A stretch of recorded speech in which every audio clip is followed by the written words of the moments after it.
So the next video will be the next installment of the wages system, and we're up to trades unions 2.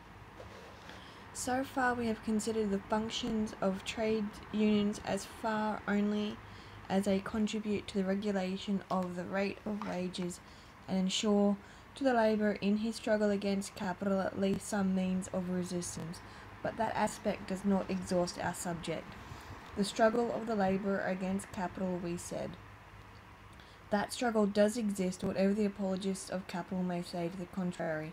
It will exist so long as the reduction of wages remains the safest and readiest means of raising profits. Nay, so long as the wages system itself shall exist. The very existence of trades union itself is proof sufficient of the fact. If they are not made to fight against the encroachments of capital, what are they made for? There is no use in mincing matters, no milksop words can hide the ugly fact that present society is mainly divided into two great antagonistic classes, into capitalists, the owners of all the means for the employment of labour on one side, and working men, the owners of nothing but their own working power on the other. The produce of the labour of the latter class has to be divided between both classes, and it is this division about which the struggle is constantly going on. Each class tries to get as large a share as possible, and it is the most curious aspect of this struggle that the working class, while fighting to obtain a share only of its own produce, is often enough accused of actually robbing the capitalist. But a struggle between two great classes of society necessarily becomes a political struggle. So did the long battle between the middle or capitalist class and the landed aristocracy. So also does the fight between the working class and these same capitalists. In every struggle of class against class, the next end fought for its political power. The ruling class defends its political supremacy, that is to say, its safe majority in the legislature. The inferior class fights for first a share, then the whole of that power, in order to become enabled to change existing laws in conformity with their own interests and requirements. Thus the working class of Great Britain for years fought ardently and even violently for the People's Charter, which was to give it that political power.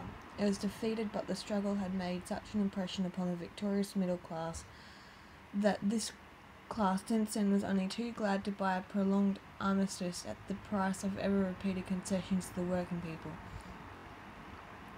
Now, in a political struggle of class against class, organisation is the most important weapon, and in the same measure as a merely political or Chartist organisation fell to pieces, in the same measure the trades union's organisation grew stronger and stronger, until at present it has reached a degree of strength unequalled by any working class organisation abroad. A few large trades unions comprising between 1 and 2 millions of working men and backed by the smaller or local unions represent a power which has to be taken into account by any government of the ruling class, be it Whig or Tory. According to the traditions of their origin and development in this country, these powerful organisations have hitherto limited themselves almost strictly to their function of sharing in the regulation of wages and working hours, and of enforcing the repeal of laws openly hostile to the workman. As stated before, they have done so with quite as much effect as they had a right to expect, but they have attained more than that. The ruling class, which knows their strength better than they themselves do, has volunteered to them the concessions beyond that. Disraeli's household suffrage gave their vote to at least the greater portion of the organised working class. Would he have proposed it unless he supposed that these new voters would show a will of their own, would cease to be led by middle-class liberal politicians? Would he have been able to carry it if the working people in the management of their colossal trade societies had not proved themselves fit for administrative and political work?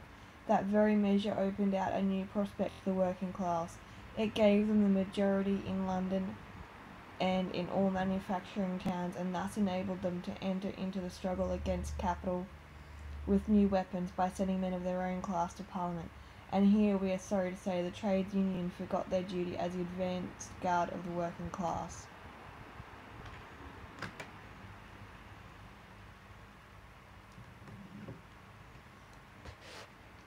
The new weapon has been in their hands for more than 10 years, but they scarcely ever unsheathed it.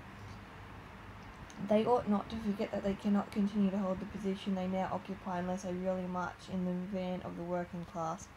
It is not in the nature of things that the working class of England should possess the power of sending 40 or 50 working men to Parliament, and yet be satisfied for ever to be represented by capitalists or their clerks, such as lawyers, editors, etc. More than this, there are plenty of symptoms that the working class of this country is awakening to the consciousness that it has for some time been moving in the wrong groove, that the present movements for higher wages and shorter hours exclusively keep it in a vicious circle, out of which there is no issue, that it is not their lowness of wages which forms a fundamental evil, but the wages system itself. This knowledge once generally spread amongst the working class, the position of trade unions must change considerably. They will no longer enjoy the privilege of being the only organisations of the working class outside of or above the unions of special trades. They must bring up a general union, a political organisation of the working class as a whole. Thus there are 2 points which the organised trades would do well to consider. Firstly, that the time is rapidly approaching when the working class of this country will claim, with a voice not to be mistaken, its full share of representation in Parliament. Secondly, that the time also is rapidly approaching when the working class will have understood that the struggle for high wages and short hours and the whole action of trade unions as now carried is not an end in itself, but a means, a very necessary and effective means, but only one of several means towards a higher end, the abolition of the wages system altogether. For the full representation of labour in Parliament, as well as for the preparation of the abolition of the wages system, organisations will become necessary, not of separate trades, but of the working class as a body, and the sooner this is done the better. There is no power in the world which could for a day resist the British working class organised as a body. So that is the end of that instalment of the wages system.